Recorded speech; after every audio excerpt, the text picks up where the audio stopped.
L'étrange meurtre de la famille Rockler, écrit et conté par Fadam.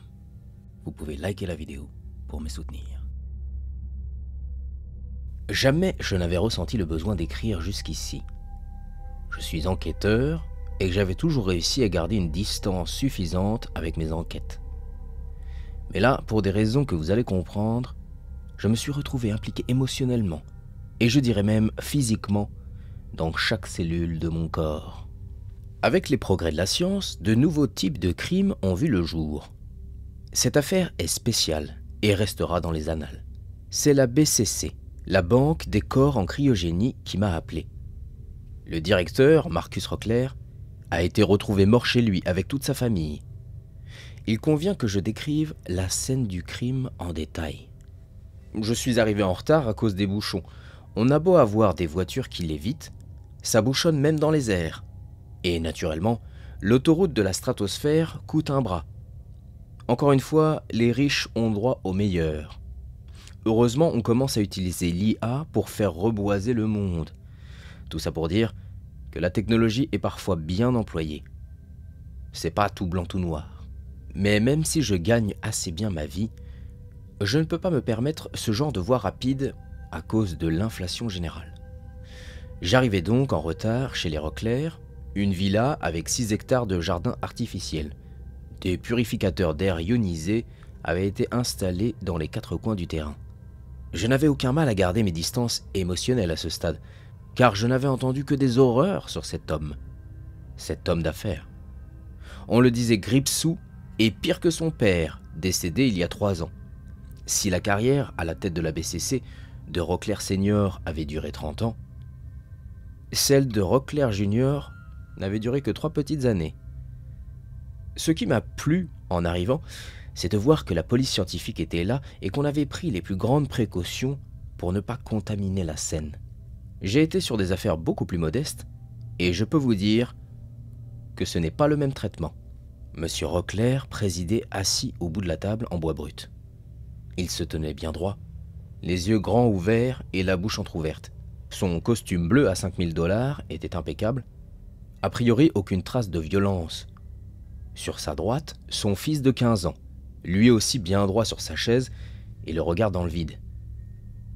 En face du fils, et donc sur la gauche de M. Rockler, la mère, les yeux grands ouverts aussi, sans vie. Ils ont été mis en scène, je le sais d'emblée. Peut-être le ou les tueurs les ont-ils surpris attablés pour le dîner. Un collègue de la police scientifique m'a dit « Je vais vous montrer ce qu'il y a sous la cloche. » Il s'est donc approché de la table et a soulevé la cloche du plat principal. Je suis resté de marbre devant l'amoncellement d'organes. Foie, rein, intestin, un peu de tout. Je n'ai pas eu à poser la question. Je savais que c'étaient les organes des 3 personnes attablées. Ils ont été recousus et habillés, puis placés là, comme si de rien n'était. J'ai pris des gants en plastique et je suis allé voir Marcus Rockler de plus près. Sa chemise légèrement déboutonnée laissait entrevoir l'horreur. J'ai écarté un peu sa chemise. On lui avait laissé sa chaîne en or, terminée par une croix. Les points de suture ont été faits à la va-vite. On a bien refermé son ventre avec du fil chirurgical. Je suis allé voir sous le t-shirt du fils, même chose. Je n'ai pas vérifié sur la femme, mais je savais qu'elle avait eu droit au même traitement. Les analyses ultérieures ont confirmé que les organes disposés en guise de mets étaient bien ceux de ces 3 personnes. J'ai eu envie de dire quelque chose du genre « sans doute un client mécontent de la BCC ». Mais j'ai conservé mon mutisme un instant, par respect des défunts peut-être, puis j'ai demandé « Et les domestiques ?» Ce sur quoi on m'a répondu que les domestiques avaient été réduits au nombre de 2 et qu'ils ne travaillaient plus que 2 jours par semaine. Malgré son empire, Marcus Rockler était un grippe-sous, comme je vous l'ai dit. Et les domestiques ne travaillaient pas le jour du meurtre et leurs alibis étaient solides. Des empreintes que j'ai demandées. Non, pas d'empreinte. Pas d'empreinte de pas, pas d'empreinte digitale. Juste un fil qui appartient à un tissu vert. Pas grand-chose. J'ai eu un coup de fil de mon patron. Petit sermon, comme à son habitude, mais j'avais assez d'années de service pour qu'on me respecte. Il a simplement insisté sur la pression médiatique qu'on allait avoir, au vu du personnage public qui venait d'être assassiné et dans les pires circonstances. Je lui ai dit que je m'y attendais et qu'on trouverait rapidement une piste. Je ne sais toujours pas pourquoi j'ai dit ça, juste une intuition et en général, j'ai bonne intuition. Pour l'heure, je devais interroger le personnel de la banque. La secrétaire personnelle de M. Rockler était une femme dévote, fort sympathique, d'une intelligence vive et pourtant contente d'être sous le joug d'un requin. Enfin, en apparence. Mais ce ne sont pas mes oignons, et je me suis bien gardé de lui faire la remarque. Je reproduis les dialogues très exactement, car j'enregistre tout sur un dictaphone, vieux de 30 ans au demeurant. Voici ce que la secrétaire m'a dit. Je n'ai vu aucun changement anormal dans l'attitude de M. Rockler. Il était juste pressé, comme à son habitude. Mais je ne l'ai pas vu inquiet. Il ne m'a pas dit avoir reçu des menaces.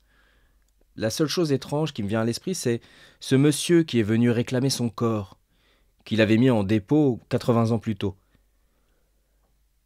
Comment s'appelle ce client? Danny Lopez. Que s'est-il passé exactement?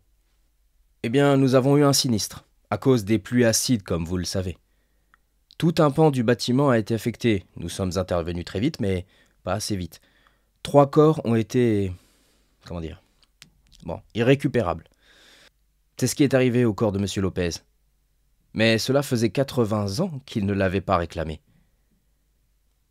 Les personnes qui ont les moyens de payer nos services réclament rarement leur corps, car c'est plus simple de vivre dans l'éther, de se réincarner dans un autre monde. Le taux vibratoire de la Terre est bas, et la vie très pénible ici. La banque s'autorise donc à prêter les corps en dépôt à d'autres clients. C'est un business très rentable. Il doit y avoir une assurance pour les cas comme ça. Qu'est-ce qu'il a obtenu, M. Lopez? Nous ne pouvons rien apporter à ces âmes, car elles n'ont besoin de rien là où elles vivent. Rien qui ait de la valeur et que nous pourrions offrir. Et pourquoi Lopez a-t-il voulu se réincarner? Parce qu'on lui a demandé. C'est ce qu'il a dit. Il a dit que son guide spirituel, un ange, l'a convaincu de se réincarner sur Terre pour évoluer spirituellement et aider à élever la vibration globale. Et comment a-t-il réagi? Oh, il a plutôt bien réagi parce que, dans l'état désincarné où il est, il n'a pas d'ego. C'est pour cette raison que je ne vois pas pourquoi ni comment Danny Lopez aurait pu commettre un tel crime. Quand il communique avec nous, d'ailleurs, c'est via l'hologramme. Ils n'ont aucun moyen de faire du mal dans leur état. Bon, si ce n'est peut-être en tant qu'esprit.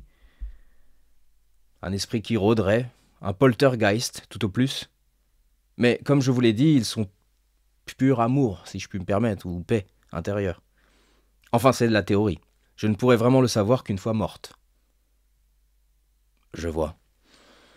Mais est-il possible que Danny Lopez se soit réincarné dans un autre corps? Ça s'est déjà vu. Avez-vous entendu parler d'un autre client mécontent? À ce stade de la conversation, la femme, qui s'appelle Huguette Béret, a réfléchi. Elle a eu une pointe d'émotion et elle s'est servie à boire. Après quoi, elle a cherché dans les archives numériques et m'a dit « Nous avons eu Norman Momori, il y a 3 mois. Il s'est réincarné dans son corps, mais nous a fait savoir que le corps était plein de traumas, que la mémoire cellulaire était chargée d'une grande haine et qu'il portait plainte. » Une question. Quand vous prêtez les corps en cryogénie en l'absence de leur proprio, vous le faites sous couvert d'un contrat. Bien entendu. Les propriétaires signent le plus souvent la clause parce que ça rapporte des intérêts. En leur absence, nous prêtons leur corps en échange d'argent. L'argent s'accumule chaque année, et quand ils reviennent dans leur corps, ils ont un petit pactole sur leur compte en banque. Ce qui est bien pratique pour refaire sa vie. D'accord. Si Norman Momori s'est plaint de son corps, c'est qu'il a senti une grande charge négative dans ses cellules. Ce qui veut dire que le client qui en a disposé en son absence a dû faire le mal. Vous me suivez? Non, pas tout à fait. Eh bien, il est possible que vous ayez prêté le corps à un homme qui a commis des atrocités, sans doute des meurtres, et que Norman, en se réincarnant, a vécu dans un corps d'assassin. Le corps a une mémoire cellulaire. Ah, je vois, oui. Mais ce client n'a pas fait l'objet d'une enquête. Il a payé comptant et tout s'est bien déroulé. Quel est son nom? Je ne peux pas vous le dire. Il a payé pour garder le secret. Oh, vous allez m'obliger à revenir avec un mandat? J'en ai peur, monsieur. J'ai envie de vous aider, mais je ne peux pas enfreindre nos lois. Oh, ce n'est pas grave. Ce que je vois, c'est que je peux faire d'une pierre plusieurs coups et résoudre potentiellement 2 affaires. Si ce client mystère a commis un meurtre, il doit aller en geôle. Je vous remercie. Je vais faire le nécessaire pour avoir cette info. Oui, je suis désolé de ne pas pouvoir vous aider davantage. Oh, ce n'est rien, c'est rien. Vous en avez déjà assez fait. Ah, une dernière chose. J'ai très envie de vous inviter à dîner. Est-ce que ce serait déplacé de ma part? Elle a rougi, puis un magnifique sourire s'est dessiné sur son visage, jusque-là crispé. Elle a accepté, et à l'heure où j'écris ces lignes, nous sommes ensemble depuis 1 an. Je sais que ça fait un peu bizarre de raconter ça. D'une part, parce que je ne suis pas précisément un don Juan, et que pour que j'invite quelqu'un, il faudrait vraiment que je sois sous le charme, mais elle a du charme. D'autre part, parce que je l'ai rencontrée dans un contexte macabre. Mais un sage a dit un jour que le bonheur était caché dans le malheur, et le malheur dans le bonheur. Je dois préciser que Huguette Béret n'a pas pour autant accepté de lâcher l'identité du client mystère. Elle est restée pro, et je n'ai pas eu le temps d'avoir un mandat. Vous allez comprendre pourquoi. Je dois aussi préciser que malgré son prénom, Huguette, ma nouvelle petite copine, n'a que 32 ans. Et rien d'une grand-mère. Depuis qu'on sort ensemble, j'essaye de laisser la police pour passer du temps avec elle et peut-être fonder une famille. Les nuits blanches, de toute manière, j'en avais marre. Mais je m'emballe peut-être, ça ne fait qu'1 an entre nous deux. La roue peut tourner. 2 jours plus tard, j'ai fait une découverte macabre et pourtant prometteuse. J'étais assis à mon bureau, dans mon studio. J'étais si fatigué que ma paupière droite tremblait. Je voyais aussi des mouches noires. Mon médecin m'a dit de faire attention et il m'a prescrit des somnifères. Mes insomnies sont naturellement dues au travail de nuit, mais surtout à la teneur de mes enquêtes. Je commence à faire des cauchemars et je me dis que je n'ai plus les tripes pour ça. J'allais monter à l'échelle de bois pour rejoindre la mezzanine et mon lit, quand quelque chose a attiré mon attention à la fenêtre. Sur le rebord, qui donne sur une rue minuscule qui se termine en cul-de-sac, il y avait un plat sous cloche. Je me rappelle encore que j'ai dit pour moi-même « Ah, on dirait que j'ai commandé un organe à domicile. » Dans ces moments-là, j'ai souvent recours à ce genre d'humour noir, pas forcément très drôle. Ça m'aide énormément à ne pas prendre cette vie trop au sérieux. J'ai descendu les quelques barreaux de l'échelle et je suis allé à la fenêtre. J'ai ouvert, puis passé une tête. Personne dans la rue.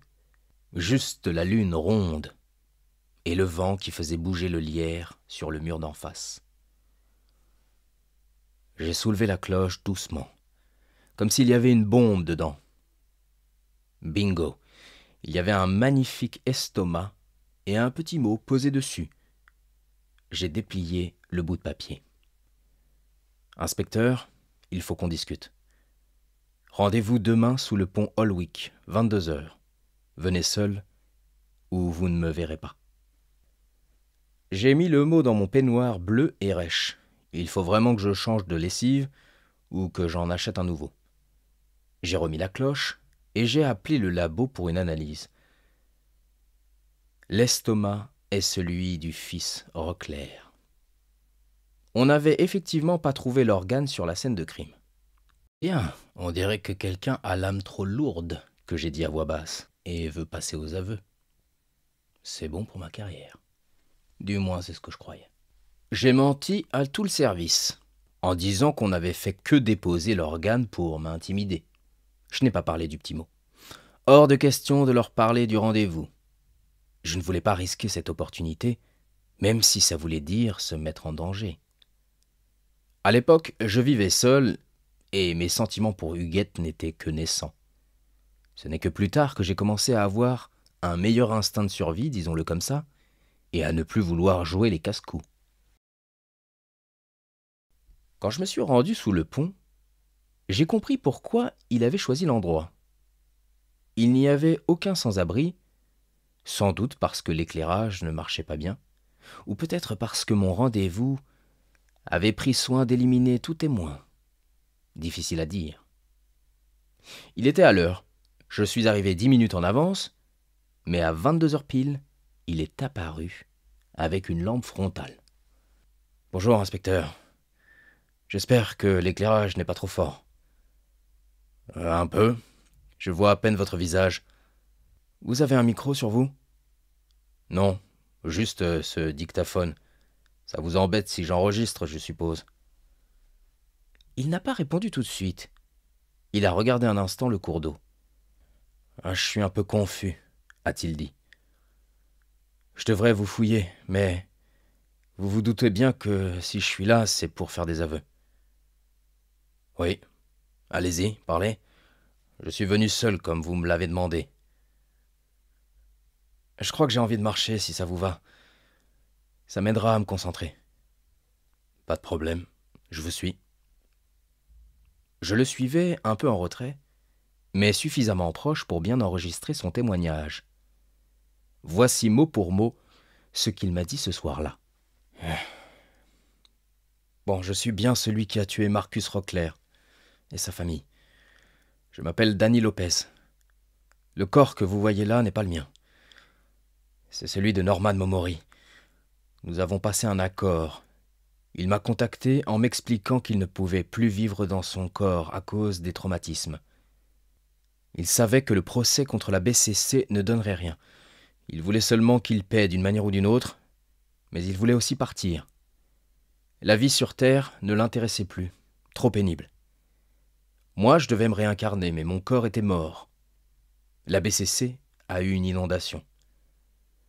Vous devez savoir cela à ce stade de l'enquête. Bref, Norman a bien voulu me laisser son corps, mais à condition que je le venge, que je nous venge tous les deux. J'étais réticent, mais je me suis dit que je pourrais simplement faire un procès à la BCC une fois réincarné, que je pourrais continuer ce procès. Problème, le corps dont j'héritais était terriblement endommagé. C'était... Ça fait bizarre de le dire, mais c'était celui d'un tueur en série. C'est celui d'un tueur en série. Dès les premières minutes, j'ai compris que je devais lutter contre la pulsion de tuer. Et bien entendu, vous ne pouvez pas gagner contre le corps, si ce n'est en vous suicidant. Oh, il faut écouter le corps ici-bas, c'est notre véhicule. Vous ne faites pas une course de Formule 1 avec un vélo aux pneus crevés. Vous voyez le tableau ? Donc j'ai succombé à la pulsion. Je me suis informé, j'ai trouvé où Marcus Rockler vivait, et j'ai fait ce que j'ai fait. Il a marqué une pause pour s'asseoir au pied d'un arbre.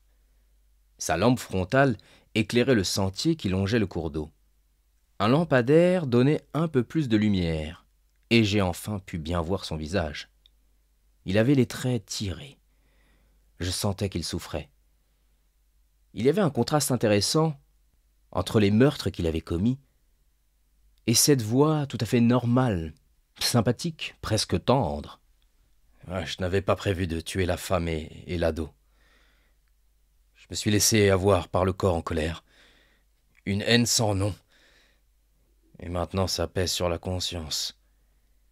Mon âme est en souffrance. Oh, j'ai pris la peine de ne laisser aucun indice. Mais j'étais loin de me douter que je ne pourrais plus vivre avec mon crime. Mon âme, celle de Danny Lopez, ne peut vivre dans ce corps plus longtemps. Quand je repense à ce que je leur ai fait, je me dis que je suis dans la lignée d'Ed Kemper. Lui aussi s'est rendu, vous vous rappelez ? Après avoir discuté avec la tête décapitée de sa propre mère.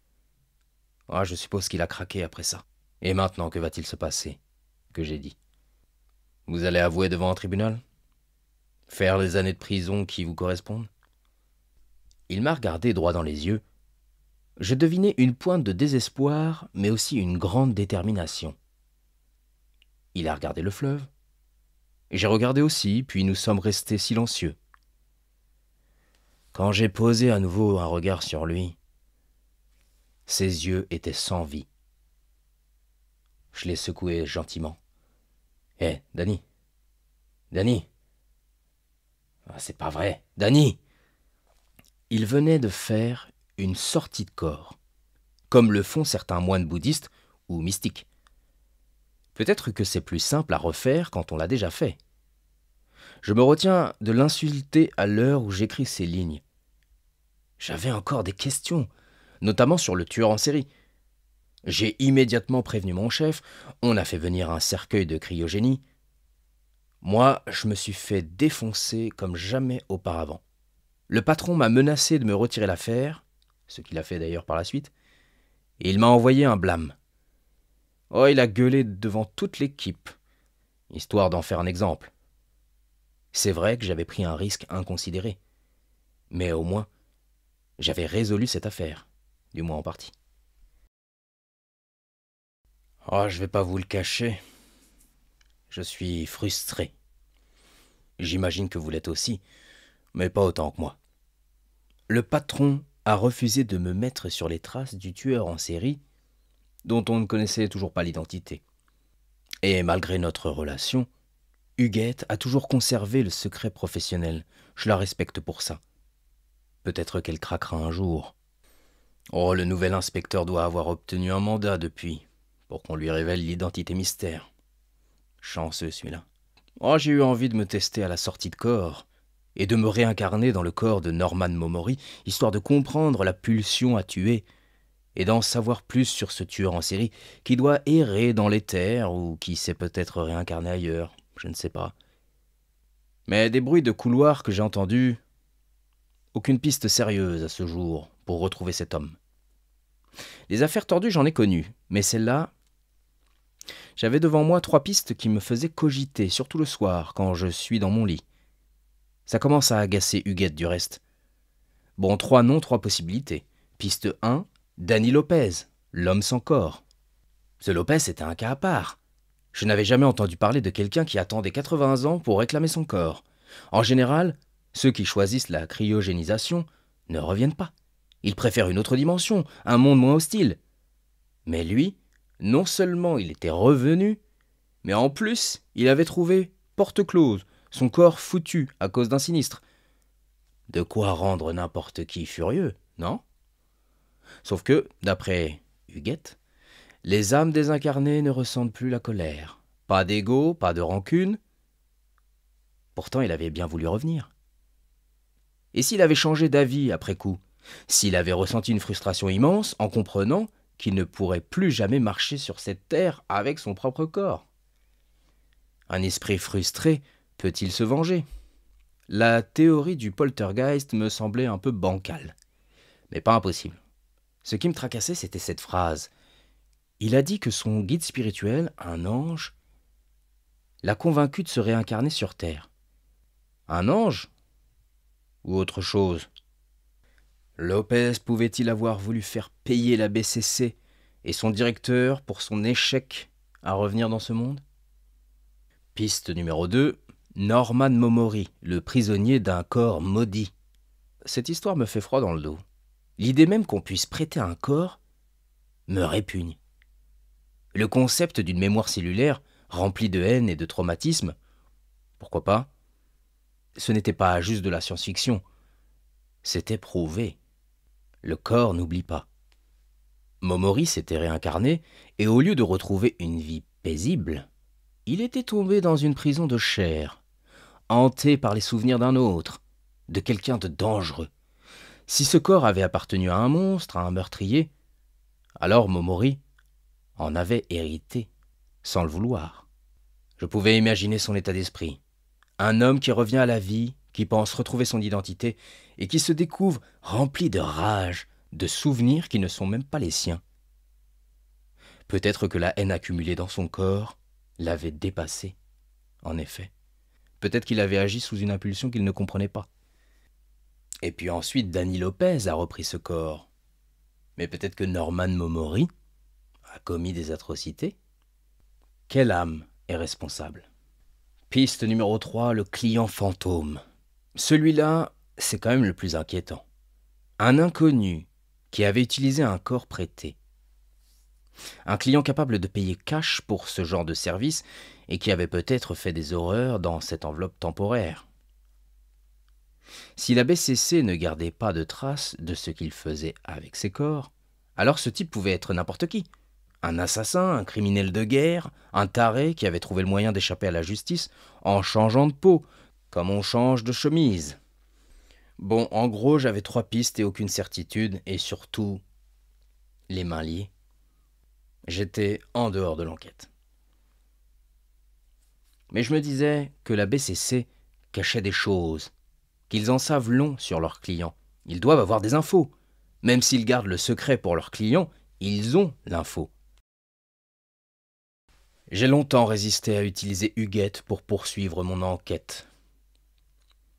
Mais elle a démissionné pour reprendre des études. Et c'était moi qui l'en avais convaincue.